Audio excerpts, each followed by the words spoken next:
Pelatih Timnas U23 Indonesia Sintayong dengan pelatih Timnas U23 Korsel Hwang Sun-hong ternyata pernah saling berhadapan saat keduanya masih menangani klub di Korea Selatan. Dari 12 kali pertemuan keduanya dalam catatan Transfermarkt, Sintayong baru menang sebanyak 2 kali. Sementara Hwang Sun-hong menang 5 kali sementara 5 laga lainnya berakhir imbang.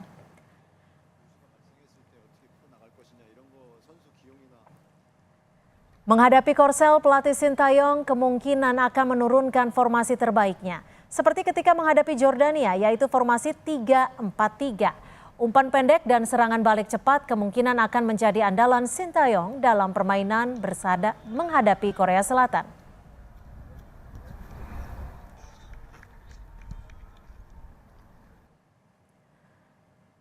Ivar Jenner dan Nathan kemungkinan akan mengisi lini tengah, sementara lini depan akan diisi oleh Witan, Rafael Struijk, dan Marcelino. Sedang di lini belakang akan diisi oleh Hapner, Rido, dan Ferrari atau Komang.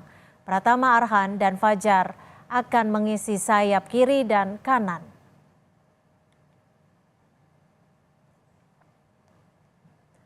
Untuk mengulas kekuatan Timnas U23 Indonesia jelang lawan Korea Selatan, kita sudah bersama dengan pengamat sepak bola Muhammad Kusnaini. Selamat sore, Bung Kusnaini. Terima kasih sudah bergabung bersama kami.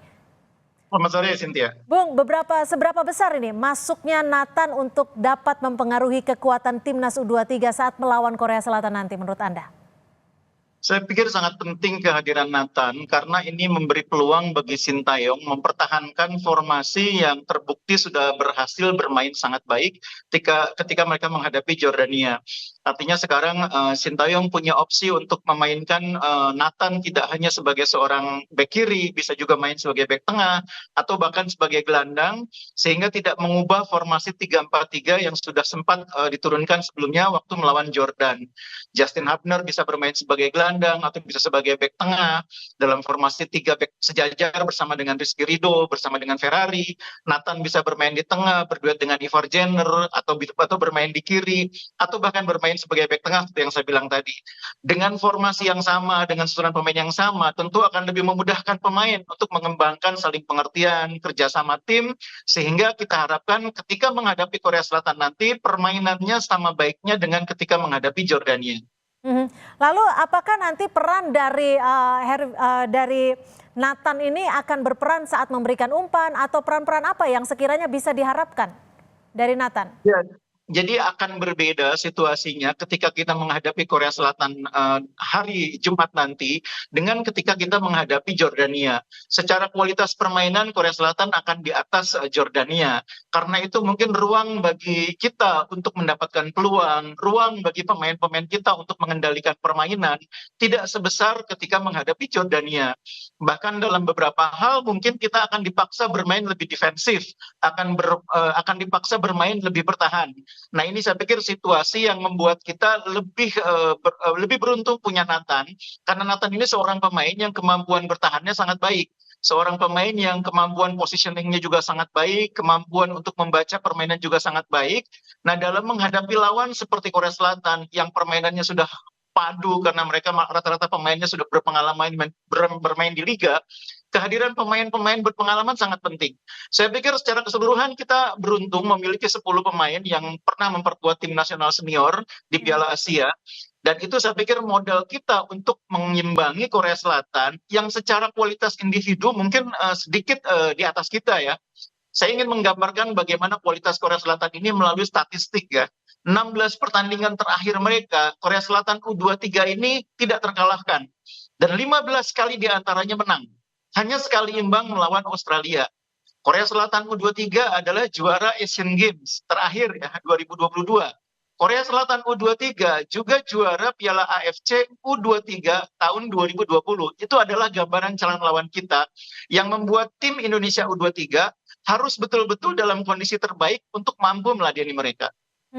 Artinya lawannya cukup dikatakan cukup memerlukan kekuatan yang sangat kuat. Lalu menurut Anda apakah Timnas kemungkinan akan tampil dengan 3 penyerang saat melawan Korsel seperti saat melawan Australia ataupun Jordania? Jadi dalam situasi di lapangan itu kita akan bisa mengembangkan situasi yang mungkin berbeda dengan starter awal ya. Secara formasi mungkin kita di awal memainkan formasi 3-4-3, tapi dalam permainan tidak mustahil nanti kita akan lebih banyak bermain dengan formasi 3-5-2 atau bahkan 3-6-1, di mana dua pemain sayap, entah itu Marcelino, kemudian entah itu Witan Sulaiman, akan lebih banyak membantu lapangan tengah dan meninggalkan Rafael sebagai lone striker atau striker tunggal di depan. Ini saya pikir situasi yang mungkin terjadi di lapangan sesuai dengan perkembangan permainan di lapangan.